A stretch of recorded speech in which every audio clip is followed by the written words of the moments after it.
राधे राधे। आज हम कार्तिक मास महत्तम का 23वां अध्याय सुनेंगे। तो चलिए प्रारंभ करते हैं। 23वां अध्याय वर्णन। आमला तुलसी जान, पढ़ने सुनने से कपिल हो जाता कल्याण। नारद जी ने कहा, हे राजन, इसी कारण से उद्यापन में तुलसी की जड़ में भगवान विष्णु की पूजा की जाती है।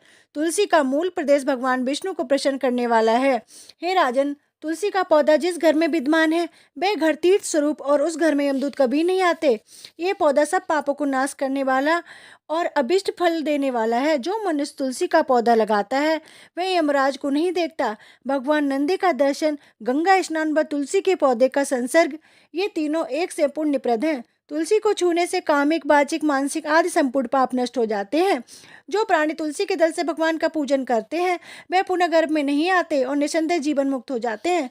तुलसी के दल में पुष्कर आदि समस्त तीर्थ, गंगा आदि नदियां और विष्णु प्रभृत सब देवता निवास करते हैं। तुलसी के पौधे के पास जो अपना प्राण विसर्जन करता है वह चाहे कितना ही बड़ा पापी क्यों ना हो, उसे यमराज नहीं देख सकते। हे राजन, जो लोग तुलसी की काष्ठ का चंदन लगाते हैं वे समक्ष में मोक्ष को प्राप्त होते हैं। उनके द्वारा किए गए पाप उनके शरीर को स्पर्श नहीं कर पाते। हे राजन, जहाँ तुलसी के वन की छाया हो वहां पर पितरों को श्राद्ध करना चाहिए। वहां पर पितरों के निमित्त दिया हुआ दान हमेशा के लिए अक्षत होता है।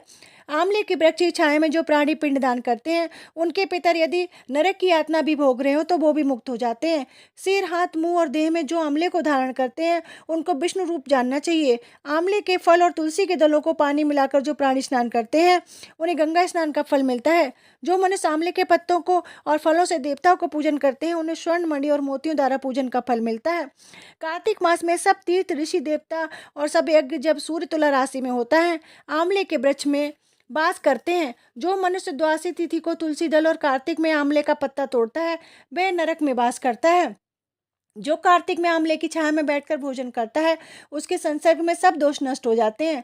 कार्तिक में जो आंवले की जड़ में विष्णु जी का पूजन करता है उसे श्री विष्णु क्षेत्रों के पूजन का फल मिलता है। आंवले तथा तुलसी की महत्ता का वर्णन करने में श्री ब्रह्मा जी भी असमर्थ हैं। इसलिए धात्री और तुलसी जी की जन्म कथा सुनने से मनुष्य अपने वंश सहित भक्ति को प्राप्त होता है। इस प्रकार 23वां अध्याय समाप्त। अगर आपको मेरी वीडियो पसंद आई हो तो शेयर करें, लाइक करें, सब्सक्राइब करें। राधे राधे।